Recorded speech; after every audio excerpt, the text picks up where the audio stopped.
Everybody, welcome back to our channel. ఈరోజు వీడియోలో మనం పిల్లలతో ఇంగ్లీష్లో ఏ విధంగా మాట్లాడాలో ఈ వీడియోలో క్లియర్గా తెలుసుకుందాం.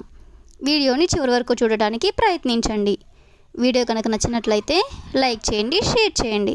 అలాగే మరిన్ని ఇంట్రెస్టింగ్ వీడియోస్ కోసం నా ఛానల్ని మీరు సబ్స్క్రైబ్ చేయండి. ఇప్పుడైతే మనం టాపిక్లోకి వెళ్ళిపోదామా? Let's get into the topic.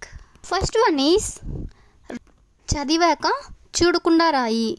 చదివాక చూడకుండా రాయి.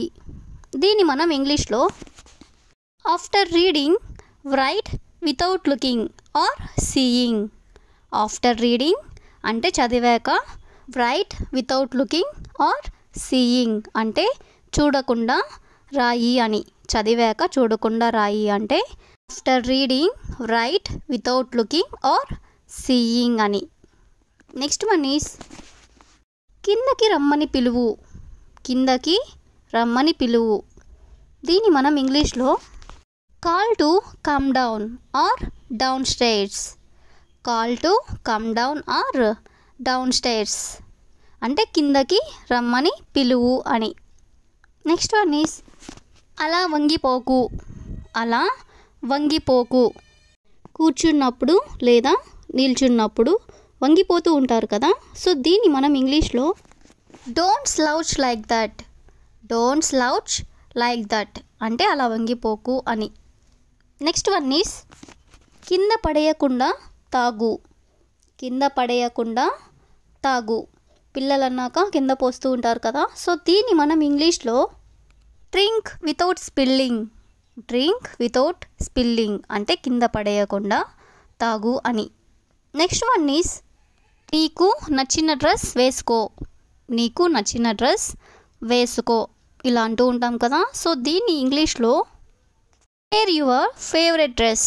వేర్ యువర్ ఫేవరెట్ డ్రెస్ అంటే నీకు నచ్చిన డ్రెస్ వేసుకో అని. నెక్స్ట్ వన్ ఈస్ నువ్వు నాకు తలనొప్పి తెప్పిస్తున్నావు.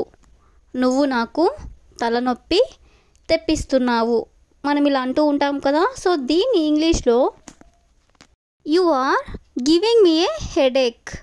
You are giving me a headache అంటే నువ్వు నాకు తలనొప్పి తెప్పిస్తున్నావు అని. నెక్స్ట్ వన్ ఈస్ నిన్నే అడుగుతున్నాను వినబడుతుందా.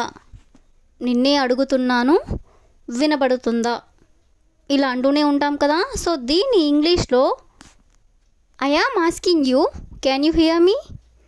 I am asking you can you hear me అంటే నిన్నే అడుగుతున్నాను నీకు వినబడుతుందా అని. నెక్స్ట్ సెంటెన్స్ ఈస్ నాతో పాటు రా. నాతో పాటు రా సో దీన్ని ఇంగ్లీష్లో come with me. Come with me అంటే నాతో పాటు రా అని. నెక్స్ట్ వన్ ఈస్ సైకిల్ తొక్కు. సైకిల్ తొక్కు. దీన్ని ఇంగ్లీష్లో ride the bicycle. Ride the bicycle అంటే సైకిల్ తొక్కు అని. నెక్స్ట్ సెంటెన్స్ ఈస్ నీ బుక్స్ ఎలా తడిచాయి. నీ బుక్స్ ఎలా తడిచాయి లేదా నీ పుస్తకాలు ఎలా తడిచాయి. పిల్లల బుక్స్ తడిచినట్లయితే ఇలా అడుగుతూ ఉంటారు కదా, సో దీని ఇంగ్లీష్లో how did your books get wet. How did your books get wet అంటే నీ పుస్తకాలు ఎలా తడిచాయి అని లేదా నీ బుక్స్ ఎలా తడిచాయి అని. నెక్స్ట్ వన్ ఈస్ టీచర్స్కి ఎదురు మాట్లాడకు. టీచర్స్కి ఎదురు మాట్లాడకు. పిల్లలతో మనం ఇలా చెప్తూ ఉంటాం కదా, సో దీన్ని ఇంగ్లీష్లో don't talk back to your teachers. Don't talk back to your teachers అంటే టీచర్స్కి ఎదురు మాట్లాడకు అని.